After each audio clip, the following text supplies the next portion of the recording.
guess I'm next. I should never have come here.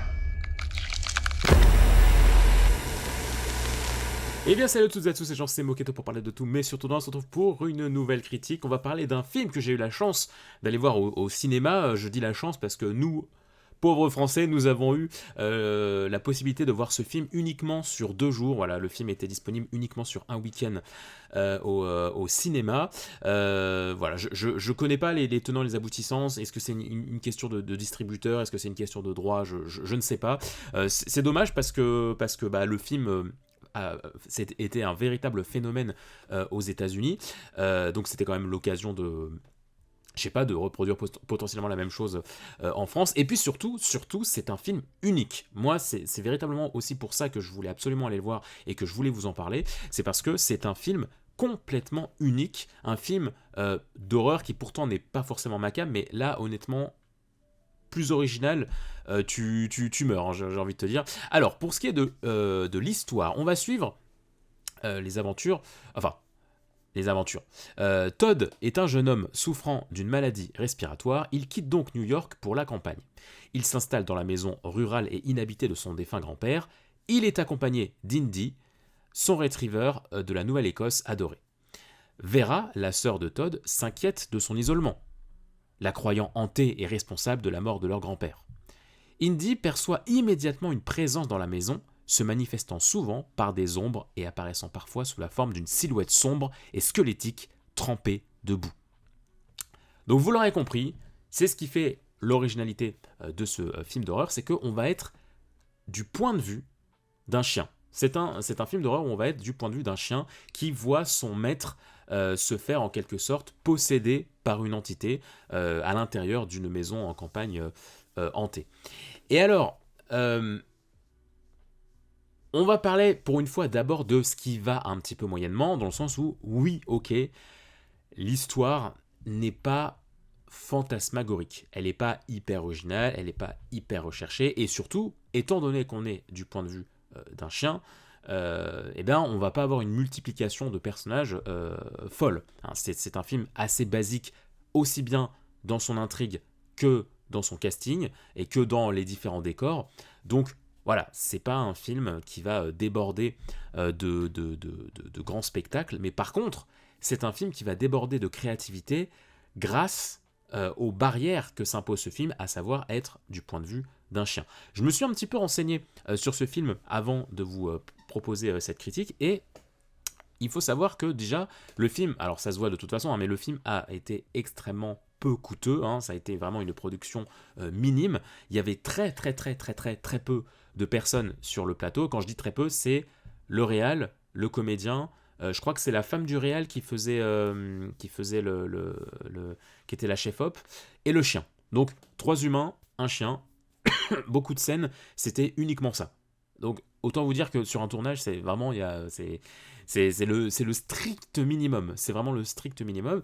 Et j'ai appris aussi que le chien, alors ça m'a beaucoup étonné parce que je ne pensais vraiment pas en voyant le film, mais j'ai appris que le chien, donc Indy, qui s'appelle pareil dans la vraie vie, n'est pas du tout un comédien. Ce n'est pas un chien comédien. C'est pas un chien dressé pour le cinéma. Il a été dressé par le réal dans l'optique de le faire tourner dans ce film. Donc raison pour laquelle ce film a demandé énormément de temps. Le film a demandé 4 mois de tournage. Non, pardon, 400 jours, pardon. 4 mois, non, n'importe quoi. 400 jours de tournage. Et quand tu vois le film, tu te dis, bah attends, comment ça 400 jours? Bah oui, parce qu'il a fallu dresser le chien, il a fallu passer du temps avec, qu'il s'habitue un petit peu, voilà, au cadre du tournage d'un film, pour qu'il puisse parvenir à capter les meilleures expressions possibles de l'animal. Donc c'est surtout ça, c'est qu'ils ont été au rythme de l'animal, et c'est pour ça que le film a demandé énormément de temps. Tout ça pour dire que, oui, le film a de véritables barrières, parce qu'on est systématiquement du point de vue d'un chien, donc ça limite les possibilités, surtout quand on veut être aussi immersif que le propose ce film. Ce qui est absolument génial avec ce film, c'est que c'est les différentes mises en scène, les différentes idées de mise en scène pour nous faire ressentir à la place de ce petit toutou. Ça, c'est hyper intéressant. Déjà, on voit quasiment pas de visages humains. Ça m'a un petit peu rappelé le film E.T. de Spielberg, où en fait les adultes, on voit jamais le visage des adultes. C'est vraiment un film à dimension d'enfant.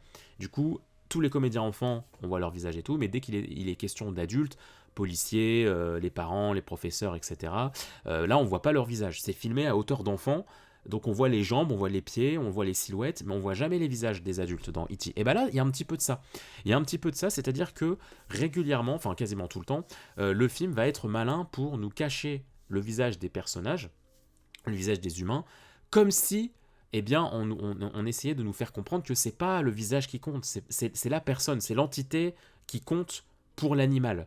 Le fait qu'on ne voit pas le visage du, du, du, du maître, c'est pas ça qui compte, c'est la présence du maître qui compte, et ce qui donne en plus une échelle amoindrie, parce qu'on va véritablement souvent être dans des points de vue où on va suivre on va être à la hauteur de l'animal. Il y a quelques plans très intéressants où c'est un petit peu en plan subjectif, où en fait tu as une caméra qui est véritablement embarquée sur le dos du chien, et du coup à un moment donné le chien il va être là, il va regarder, il va se méfier de quelque chose, et puis hop, il va se décider à avancer, et du coup comme tu as la caméra qui est dessus, hop, tu vas suivre avec, ce qui propose des espèces de travelling animalier assez cocasse, enfin assez original. Et puis surtout, ce qui est très intéressant, c'est, alors je le disais, oui, les différentes façons dont on va nous cacher le visage des personnages.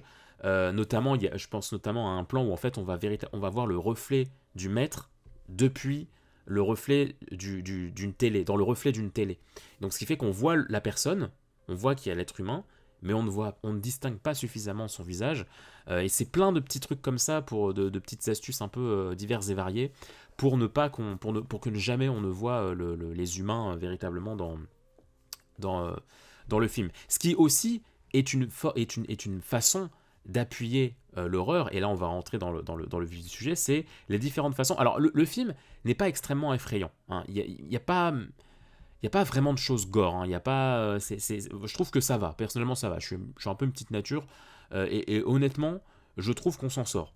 Je trouve vraiment je trouve que c'est pas si effrayant que ça. En fait, ce qui est effrayant, c'est tout ce qu'on ne voit pas. Et c'est ça qui est intelligent.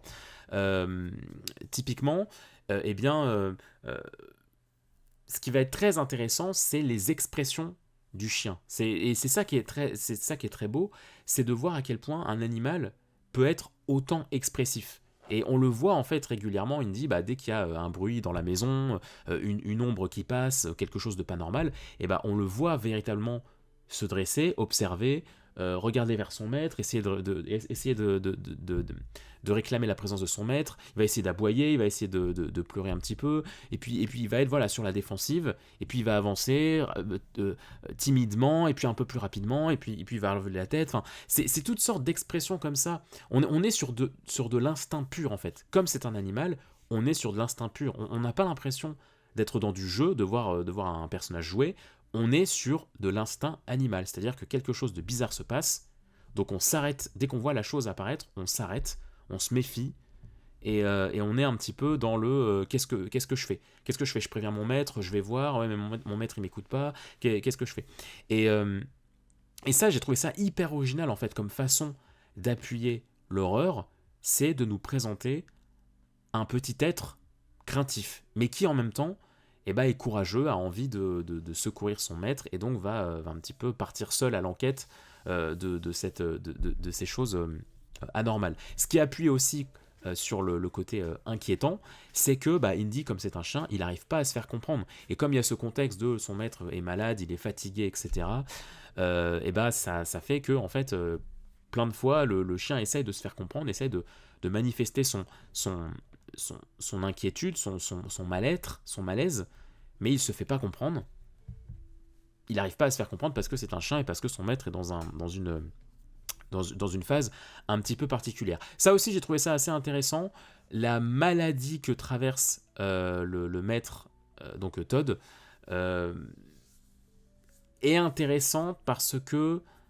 Alors déjà, oui, ça a sa place dans le récit, mais aussi parce que du coup, t'es t'es constamment dans une sorte d'ambiguïté. C'est-à-dire que tu sais pas s'il est malade ou s'il est possédé. Il y a des fois où voilà, il va se mettre à cracher du sang, tu te dis mais est-ce que c'est un démon qui se prend en possession de lui ou est-ce que c'est juste qu'il est malade? Et ça aussi j'ai trouvé ça